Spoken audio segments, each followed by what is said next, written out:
Although Nordic Ware's pans are all coated with a premium nonstick finish, it does make sense to season your pan before baking in it for optimal results. I'm going to show you two different methods that Nordic Ware recommends today.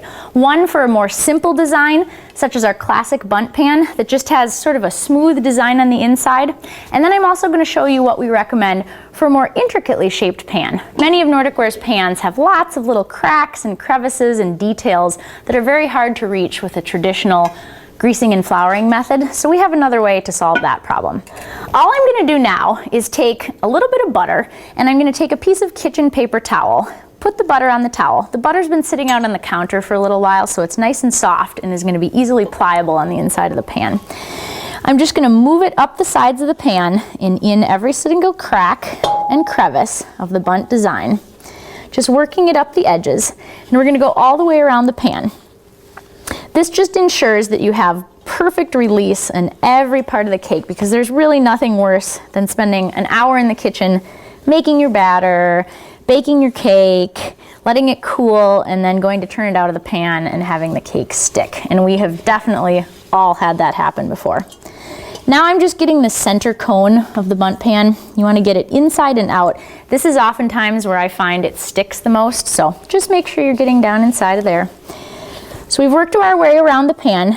You want to remove any excess butter or shortening that you see on the inside.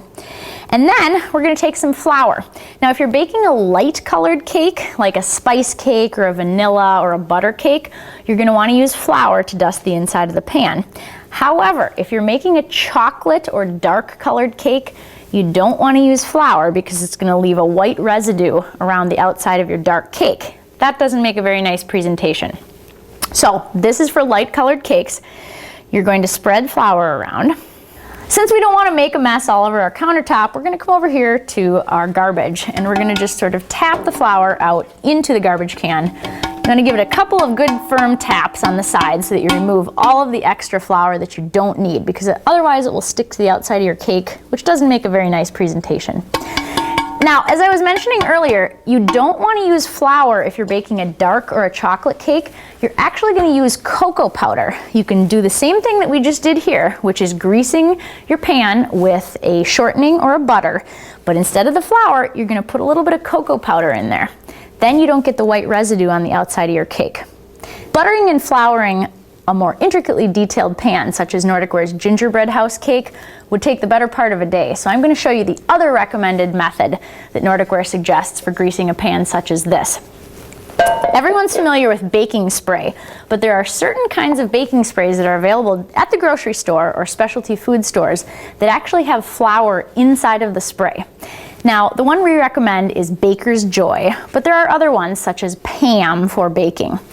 You want to make sure you only use a nonstick spray that has flour in it. If you just use a traditional cooking spray that's olive oil based or just meant for your stovetop, it will actually make a mess of the nonstick in your pan. The nonstick on the bakeware will get all gummed up. After a few times using it, you'll start to notice a film, and it can't be washed off. So just make sure you use the kind with flour, and that won't happen.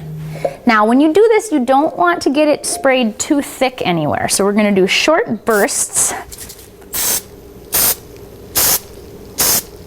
around the inside of the pan. Make sure you get the cone in the center.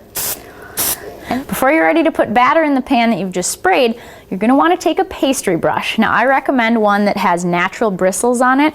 You want to spread out the spray that you have just applied to the inside of the pan. And the reason for doing this is that you don't want it to be pooled up anywhere, and you want to make sure that it's in every little crack and crevice that's inside of there. You couldn't possibly have sprayed it all with that one application of spray. So we're just going to dust it all over like this. It's also going to ensure that you don't get it pooled up anywhere, because anywhere that you have shortening or flour spray pooled up in a pan is going to result in a little mushy spot in your cake. So you can see that we have it all spread out evenly in there. Just to show you, you would never want to have it like that. See how you can see the spray on the inside? That would make a mess of your cake if you just poured the batter in and you can see white spray like that. So just make sure you brush it all over the pan. Before we put the batter into the cake pan, I'm going to just make one quick run around the pan with a spatula, just remove any residual butter or flour that might be stuck down at the bottom. You don't want to do that or your cake will not turn out the way you're hoping. So now that we've done that, we're going to pour it into the pan that we prepared. You want to go around in a nice circle and make sure that your batter is evenly distributed. Now, with most Nordic Ware cast pans, you only want to fill them about 2/3 of the way full because your cake is going to rise up while it's cooking. And you don't want overfilled batter all over your oven. So we're going to just stop. Let's do the rest. I think this one's okay. We'll just do a little bit more. There we go. Before we put this in the oven, we have 2 other tried and true Nordic Ware baking tips that we want to share with you. The first, to make sure that the batter has gotten into all the intricate cracks and crevices of the pan, is you're going to set down